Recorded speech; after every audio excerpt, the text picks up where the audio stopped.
இந்த குடும்ப நண்பர்கள் அனைவருக்கும் வணக்கம். இப்ப நம்ம பார்க்கறது வந்து பாத்தீங்கன்னா, கடன் பிரச்சனை நீங்க.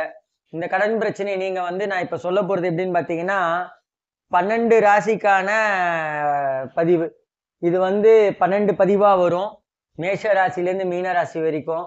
ஸோ இந்த ராசியில இருக்கிறவங்க என்ன செய்யணும்? எப்படி செய்யணும்? அப்படின்றத வந்து நான் கண்டிப்பா இப்ப சொல்லப் போறேன். அது எந்த கிழமையில செய்யணும்?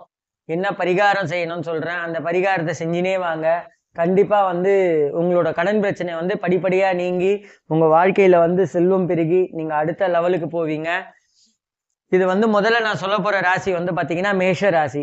மேஷ ராசி வந்து பாத்தீங்கன்னா, தயிரை கொண்டு ஏதேனும் மஞ்சள் நிற இனிப்பு பண்டம் தயார் செய்து, ஒவ்வொரு வெள்ளிக்கிழமையும் மாலையில் பசுவுக்கு கொடுத்து வர கடன் நீங்கும் வளம் பெறலாம். இது மேஷ ராசி செய்ய வேண்டியது. திரும்பவும் சொல்றேன். தயிரை கொண்டு அதாவது தயிர் வச்சுக்கிட்டு அதுலேருந்து மஞ்சள் கலர்ல வர ஒரு இனிப்பு தயார் பண்ணுங்க. இனிப்பு பண்ணோம்னா ஒரு இனிப்பை ரெடி பண்ணிட்டு அதை வந்து பசுமாட்டுக்கு சாயங்கால நேரத்துல வந்து கொண்டு போய் கொடுத்துட்டு வாங்க. வெள்ளிக்கிழமை வெள்ளிக்கிழமை இதை செஞ்சுக்கிட்டே வந்தீங்கன்னா உங்க கடன் பிரச்சனை விரைவில் நீங்கி உங்க வாழ்க்கையில் வந்து வளம் பெறும், நலம் பெறும். தயவு செய்து நம்பிக்கையுடன் செய்து கொண்டே வாருங்கள். நல்லதே நடக்கும். நன்றி, வணக்கம்.